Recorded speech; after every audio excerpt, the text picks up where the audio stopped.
In the heart of an ancient forest, where sunlight dappled through a canopy of interwoven trees, lived Fatima al-Jabouri. Her small wooden house, a wisp of smoke curling from its chimney, was a sanctuary of peace. Each morning, she'd emerge, a basket in hand to gather nature's gifts, her simple life a quiet melody against the rustle of falling leaves. Inside, the house was a haven of warmth and memories. Sunlight streamed through the windows, illuminating rustic shelves filled with old books, and the gentle steam rising from her morning meal. This was Fatima's world, a world she had built with her own hands, filled with tranquility and the comforting scent of wood smoke and baking bread. Her garden was a testament to her care, a vibrant patch of green vegetables and wildflowers thriving just outside her door. As she picked produce for the day, the morning sun cast long, dancing shadows, and the gentle breeze whispered through the leaves, a constant, soothing companion to her solitary work. One morning, on a familiar forest path, she met her dear friend, Leila. Their laughter echoed through the trees as they caught up, two friends sharing a moment of joy amidst the falling autumn leaves.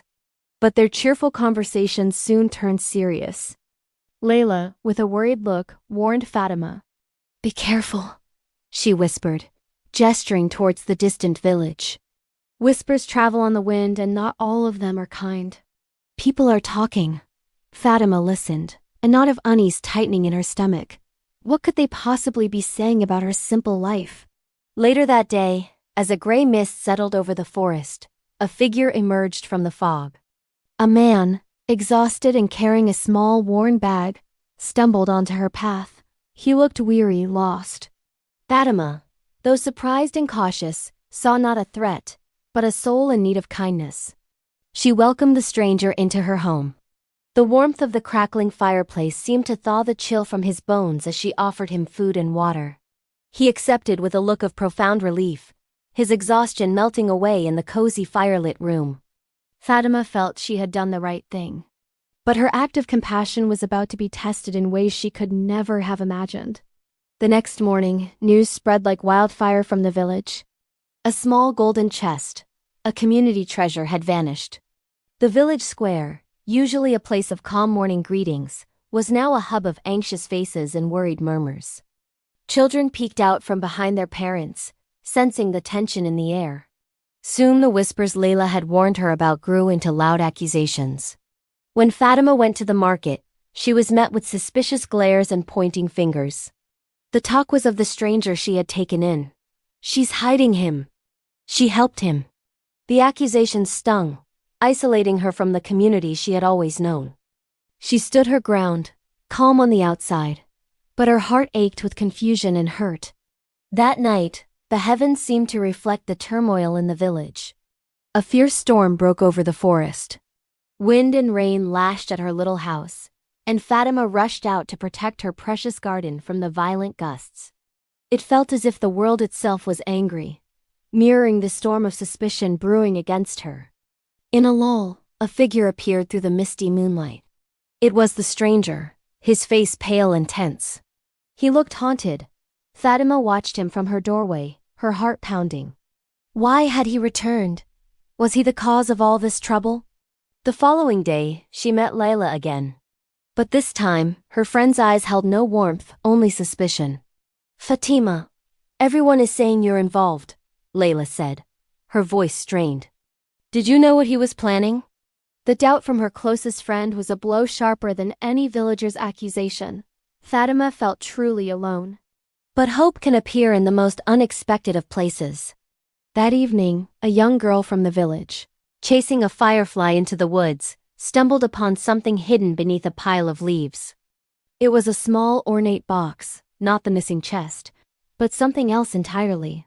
It glowed faintly in the moonlight. The girl, knowing of Fatima's kindness, brought the box to her. Seeing its contents, Fatima realized it was the key to everything evidence that could expose the real story. With renewed determination, she sought help. Two brave farmers, men who valued truth over rumor, listened to her story, and agreed to help carry the evidence and stand with her. Back in her house, Fatima confronted the stranger. She held the evidence firmly, her gaze unwavering. The firelight cast dramatic shadows on the walls, as the man looked from her to the box, his hesitation clear. The weight of his secret had become too much to bear.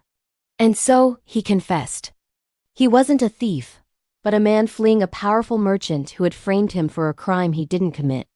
The merchant had stolen the village's chest and planted this other box to incriminate the stranger, creating a perfect distraction for his own escape.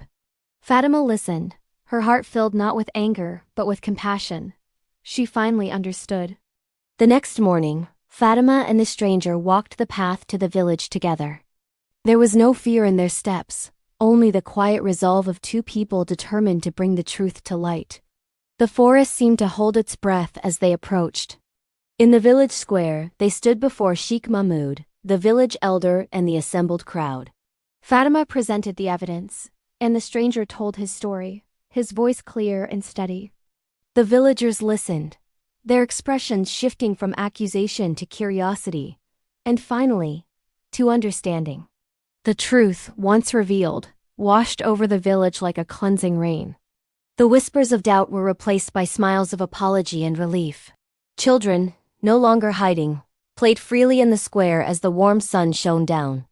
The true culprit, the merchant, was identified, and the stolen chest was eventually recovered. Fatima was no longer an outcast, but a hero who had chosen compassion over fear. And so, peace returned to the forest and the village. From her porch, Fatima would watch the sunset paint the sky in hues of gold and pink.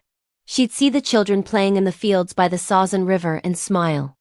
She had faced the storm of rumor and stood firm in her kindness, proving that a single act of compassion, like a single ray of sunlight, has the power to push back the deepest shadows. Thank you for watching our story. If you enjoyed it, please like this video and subscribe to our channel for more tales of courage and kindness.